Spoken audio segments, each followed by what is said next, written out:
সভাপতি, সম্মানিত পরিচালক, কেন্দ্রীয় নেতৃবৃন্দ, শিক্ষক মন্ডলী, প্রিয় শিক্ষার্থী ভাই এবং বোনেরা, আপনাদেরকে শুভেচ্ছা জানাচ্ছি চমৎকার আয়োজনের জন্য।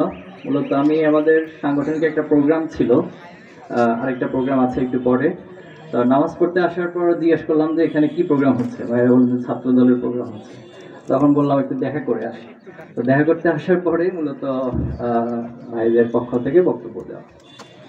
তো আল্লাহর কাছে শুকরিয়া যে আল্লাহ তাআলা 5ই আগস্টের পূর্বের যে পরিস্থিতি ছিল, বাংলাদেশে ফ্যাসিবাদ কায়েম ছিল, আমাদের ভাইয়েরা, আমাদের বোনেরা জীবন দিয়ে, রক্ত দিয়ে সংগ্রাম করে আমরা সকলে সম্মিলিতভাবে একটি সুন্দর নতুন বাংলাদেশ পেয়েছি। আমাদের কাছে অবারিত সুযোগ আল্লাহ তাআলা দিয়েছেন। এখন এই সুযোগকে কতটুকু কাজে লাগাবো এটা ডিপেন্ড করবে শহীদদের কাতারে শামিল থাকা আমরা যারা বেঁচে আছি আমাদের উপরে। আমরা কি সিদ্ধান্ত নিব, আমরা কিভাবে গড়তে চাই এই বাংলাদেশকে, সেটার উপরে ডিপেন্ড হবে আগামী বাংলাদেশ কেমন শুরু করবে। বাংলাদেশ একটি ছোট রাষ্ট্র, কিন্তু অপার সম্ভাবনা। আমরা অনেক সময় নষ্ট করেছি। আমি শহীদ প্রেসিডেন্ট জিয়াউর রহমান পার্সোনালি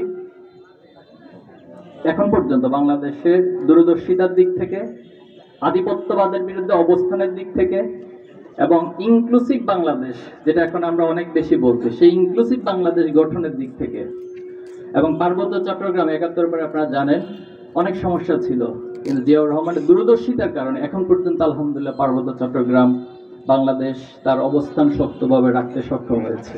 তখন বাংলাদেশ বিভাজন হয়েছিল, পাকিস্তানের বাহিনীরা, পাকিস্তানের আমাদের শত্রুরা, বাংলাদেশে কোন ইসলামিক রাজনৈতিক দলের সাহস ছিল না বাংলাদেশে ইসলামিক রাজনৈতিক দল গঠন করা। মৃত জালিম শেখ মুজিব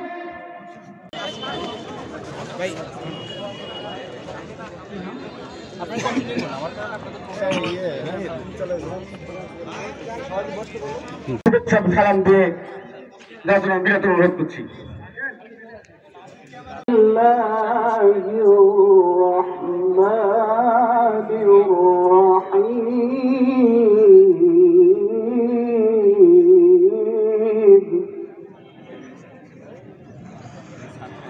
الرحمن علم القرآن خلق الإنسان।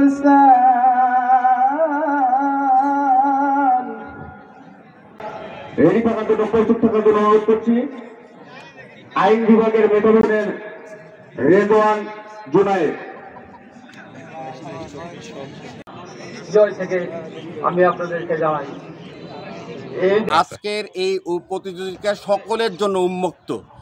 রাজশাহী বিশ্ববিদ্যালয়ের সাধারণ শিক্ষার্থী, ছেলে মেয়ে সকলেই আজকে এই পবিত্র আল কোরআন প্রতিযোগিতায় অংশগ্রহণ করতে পারবেন।